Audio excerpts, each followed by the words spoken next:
මිනිස්සෙක් මරුණාට පස්සේ ගෑනු කෙනෙක් අඬන්නේ වෙන්ගතුනේ මොකුත් හින්දා නෙමෙයි. එයාට මතක් වෙන්නේ මොනවද? මිනිස්සයාද? නෑ වෙන්ගතුනේ මිනිස්සයා කියලා එකක් නෑ ඒ හිතේ. මිනිස්සයා කියලා ඔය තියෙන්නේ වෙන්ගතුනේ මෙන්න මේ ටික. මොනවා හරි ලැබිච්ච ලාභ.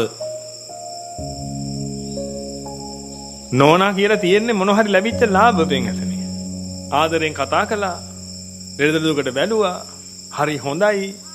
මොනවා හරි වෙන්ගතුනේ ඔය දේ තියෙන ලාභ මොනවා හරි. තමන්ට ආස්වාදයේ දුන්න දේවල්. ඒ මිනිස්සයා මැරිච්ච ගමන් වෙන්ගතුනේ. මෙයාට අහිමුනේ මොනවද? මේ ආස්වාද. ඇයි ඔච්චර දුක? වෙන්ගතුනේ ආස්වාද ආයේ ගන්න බැරි වෙන නිසා. එහෙම මේ ඔය අද්දකින් විඳපුවා ඉන්නව නේද වෙන්ගතුනේ? ඇත්තට මේ වෙලාවට දරන්න බැරි තරම් පපුවට වේදනාවක් එනවා.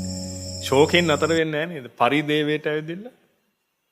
උපායාසයටත් එනව නේද? ඇඟ දරා ගන්න බැරුව වැටෙනව නේද වෙන්ගතුනේ බිම?